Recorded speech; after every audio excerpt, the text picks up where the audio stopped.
안녕하십니까. 언제나 소비자편에서 방송하는 콘스탄트 김입니다. 이번 시간에는 아주 불편한 진실이나 불편한 내용을 좀 말씀드릴까 합니다.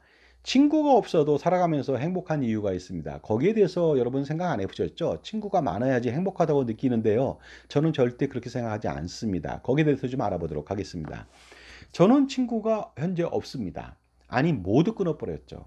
그리고 학연도 없습니다. 고등학교, 대학교와 관련된 행사 등에도 전혀 나가지 않기 때문이죠.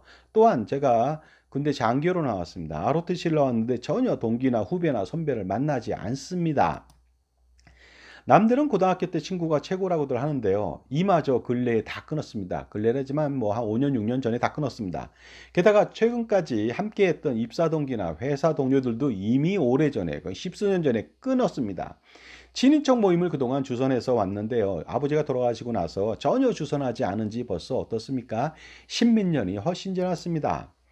친인척 모임을 해보니 돈만 많이 나가고 정을 느끼기에는 너무나도 힘든 각박한 세상이 되었다는 느낌이 많이 들었기 때문이죠. 결국 만나는 친구는 어떻습니까? 친인척 포함해서 무조건 다 친구라고 할 수 있는 그 친분이 있는 사람들은 한 명도 없습니다. 그리고 애경사에도 최대한 이제는 나가지 않습니다. 과거는 뻔질나게 나갔거든요. 물론 저의 애경사에도 남을 부르지도 않습니다.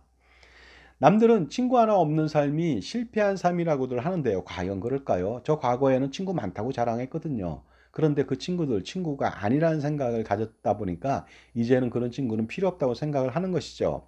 제 경험상 전혀 그렇지 않습니다. 친구가 없다고 해서 실패한 삶이 아닙니다. 진정한 친구를 만나지 못해서 그럴 수도 있겠다. 이런 생각을 할 수도 있겠지만요. 원래 인생은 나만의 고독한 마라톤이기 때문에 친구 같은 거 필요 없는 것이죠. 각종 모임을 이렇게 친구를 안 만나다 보니까 각종 모임을 없애다 보니까 가족과 보내는 시간이 많아지고요. 그럼으로써 서로 더 관심을 가지고 응원하고 지원하게 되고 그동안 약했던 가족애가 다시 생겨서 정말 가족으로 똘똘 뭉치는 계기가 됩니다. 친구를 만나지 않는다면요. 바로 질량보존의 법칙을 증명한 셈이 되겠습니다. 그러나 전혀 남들과 교류하지 않는 것은 아니죠. 비즈니스를 통한 모임은 지속적으로 하고 있습니다. 바로 기브앤테이크의 정당한 거래가 생명인 비즈니스는 값싼점과 가식적이고 위선적인 만남, 비효율적인 만남을 배격하거든요. 그래서 저는 그런 것을 좋아합니다. 위선과 가식을 너무 싫어하거든요. 그리고 내 일에 집중하고 싶습니다. 친구를 만난다면 내 일에 집중할 수가 없습니다. 많은 스케줄 때문에 유명인도 아닌데요.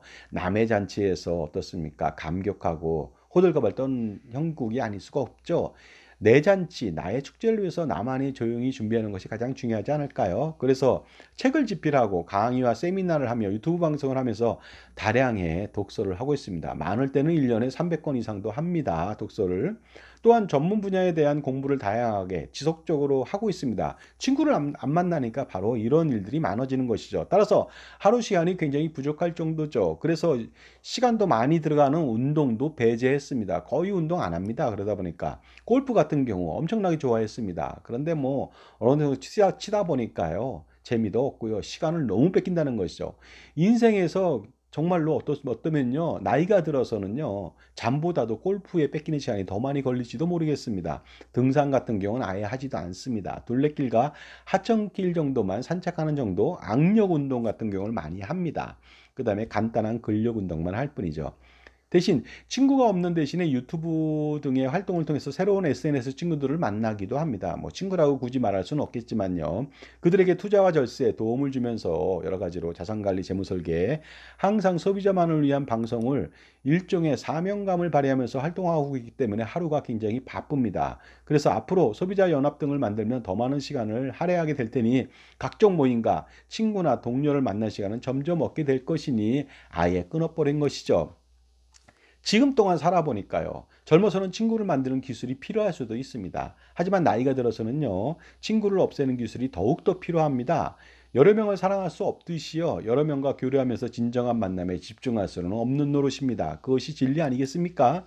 그리고 나중에 자녀들이 결혼하게 된다면 가족이 더 생기고 신경 쓰고 관심 가져야 될 대상이 더 많아지는 나이가 됩니다. 그러니 지금까지 알고 지내던 많은 사람들이 오히려 부담스러운 존재로 전락되는 것은 당연한 거 아니겠습니까? 그리고요, 친구들 만나서 과거로 돌아가서 추억으로 산다면요, 그 어떻습니까? 발전이 없는 거 아니겠습니까? 그 다음에 나이가 60이 됐는데요. 그 젊어서 10대 때, 20대 때 모습으로 돌아가서 욕이나 해대고 품위 떨어지고요. 인격 떨어지는 그런 행동을 하고서 하루를 마무리한다? 그것도 진탕 취해서요. 절대로 용납할 수 없는 것이 되겠습니다. 그리고요. 그 얄팍한 그런 어떤 인간관계 네트워크, 얼마 안 되는 경제사비를 챙기려고 하는 얕은 수를 쓴다는 그러한 네트워크를 이용해서 그런 것 또한 어떻습니까?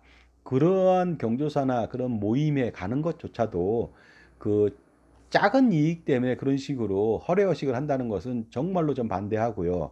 거기에 가서 보내는 시간과 인생이 너무 아깝기 때문에 가지도 않습니다, 이제는. 그리고요, 놀라운 것이 있습니다. 친구가 없으면 더욱더 똑똑해지고 현명해집니다. 당연한 거 아니겠습니까? 친구를 만나면 우매해질 수가 있습니다. 그 다음에 그 추억으로 돌아간다 그러지만 어린애로 돌아가는 것이죠. 그건 동심이 아니고요. 바보가 된다는 뜻이 될 수 있다는 저 생각입니다. 그래서 친구를 안 만나는 대신 훨씬 더 똑똑하고 현명해질 수 있는 자기 시간을 만드는 것이 가장 중요하지 않을까 생각합니다. 자, 그래서요. 나이가 들면서 친구를 없애는 기술, 여러분 어떻게 생각하십니까? 감사합니다.